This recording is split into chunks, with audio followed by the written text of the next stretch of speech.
Assalamualaikum friends, welcome to Options Recipes. இன்னைக்கு நம்ம recipe சேனல்ல ரொம்ப சூப்பரான சுவையா ஹெல்த்தியா சாப்பிடக்கூடிய ஒரு சம்பா கோதுமை பாயாசம் எப்படி பண்றதுன்னு நம்ம பார்க்க போறோம். அதுக்கு நான் வந்து சம்பா கோதுமை எடுத்து வச்சிருக்கேன்.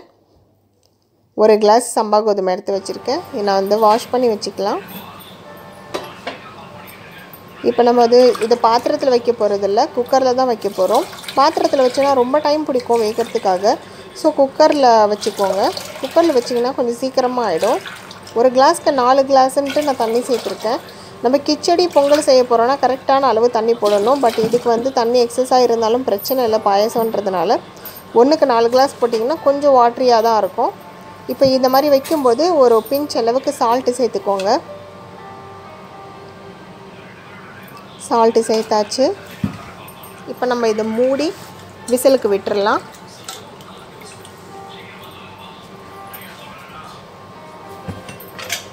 இது வந்து 5 விசில் இருக்கணும். 5 விசில் இருந்துச்சுனா கரெக்ட்டா நல்லா வெந்திருக்கும்.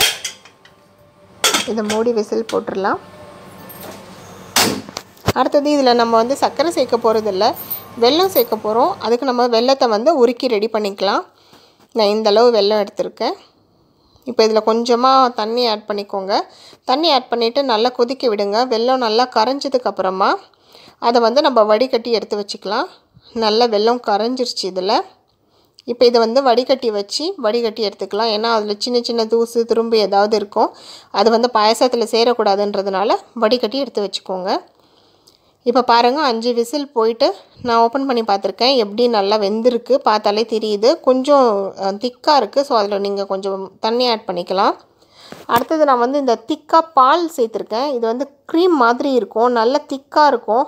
அத கலக்கும்போதே உங்களுக்கு தெரியும் எந்த அளவு திக்னஸ் இருக்குன்னு சொல்லிட்டு. இந்த மாதிரி திக்கான பால் நம்ம சேர்த்துக்கிட்டோம்னா க்ரீம் பால் அந்த மாதிரி சேர்த்துக்கிட்டோம்னா ரொம்ப நல்ல டேஸ்ட் இருக்கும். க்ரீமியா ரிச்சா இருக்கும் சாப்பிடும்போது. அதனால நான் அதை சேர்த்திருக்கேன். தேங்காய் பால் சேர்க்கணும்ன்றவங்க கூட சேர்த்துக்கலாம். இது கொஞ்ச நேரம் கொதிச்சதுக்கு அப்புறம் நம்ம உருக்கி வச்சிருக்க வெல்லத்தை சேர்த்துக்கலாம்.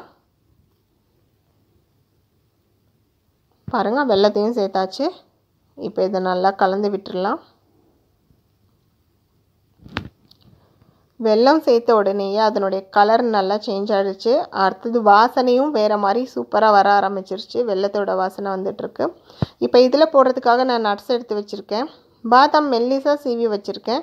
ஏலக்காய் பொடி பண்ணி வச்சிருக்கேன். முந்திரி பருப்பு திராட்சை எல்லாமே ரெடி பண்ணி வச்சிருக்கேன். நம்ம பாதாமை வந்து வறுக்க தேவையில்லை.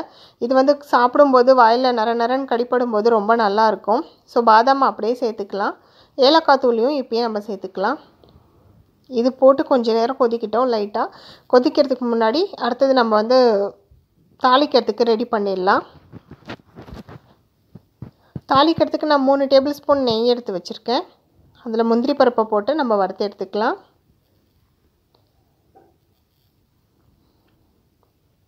முந்திரி பருப்பு செவந்தாச்சு. அதை எடுத்து வச்சிட்டு நெக்ஸ்ட் உலர்ந்த திராட்சையை வறுத்து எடுத்துக்கலாம்.